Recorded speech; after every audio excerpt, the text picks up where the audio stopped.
I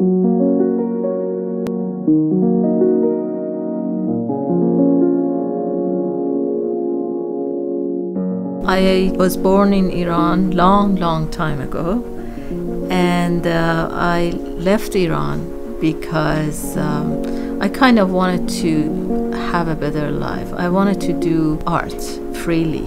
I wanted to, my children, I want them to be free.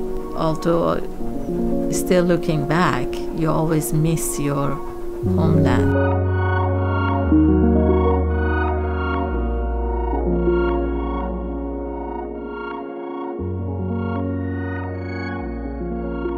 My name is Elizabeth Levy, and everybody call me Lily because my mom didn't like the name Elizabeth.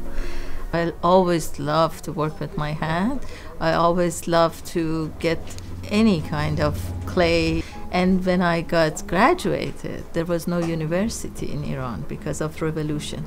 So I got to art studio, it was an art school, and they have a very small place for pottery.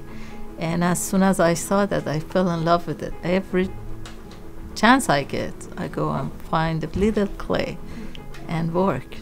Well, before revolution, I was very young, but it was just like here, and a little bit more fun. But the school was fine, you know, you go to school, you go to parties, you have birthdays, you have, everything was normal. And then when revolution happened, everything changed. They separate the school, they send the boys to another school. In one day, they told us you can't come to school without covering your hair, and you had to cover completely. I went to the Jewish school at that time, and they put the Jewish school on fire. We had a lot of problem, but in revolution there are so many people gone crazy that they do stupid thing. It wasn't legal then to, if you were a Jew, they won't let you leave the country. This is 25 years ago. You basically couldn't get passport easily. I probably wouldn't do what I did then. I forged my birth certificate, and I changed my name, and then I got the passport that it was also forged one. When I got to the airport that day, there was a special guard. They usually come in and they arrest anybody that they were suspicious of. They arrested 3 people, and I was one of them.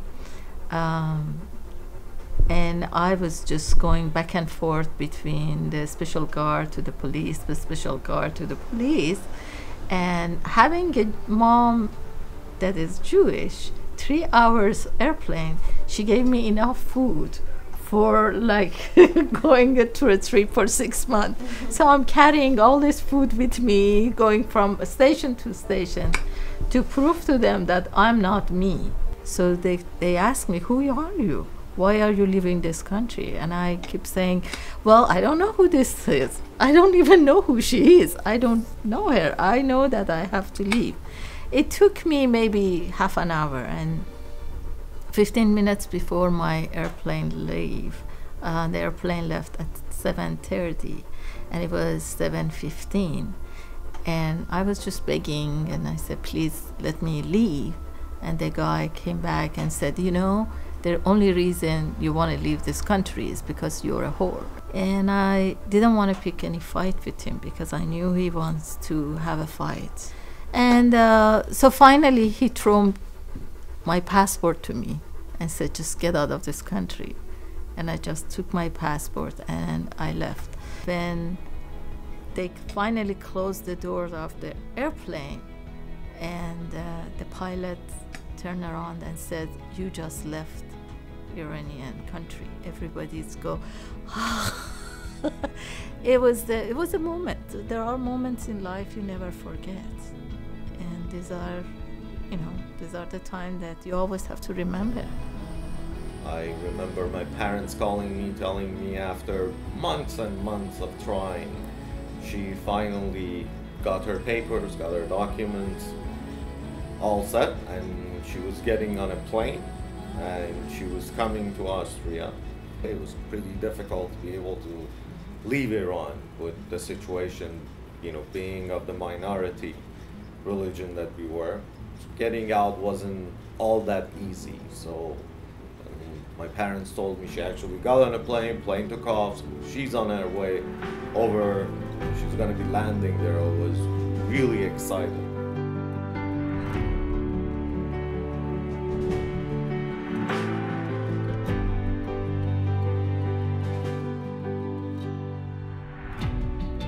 So finally, after a year and so, I came to LA, and everybody's little by little get together, and after 4 years after that, my parents could leave Iran and join us. First thing I did in San Diego is how to find a school for art. I really like to continue with my art. So I went to college and I signed up. And first day I was just so surprised that they have so much in this country.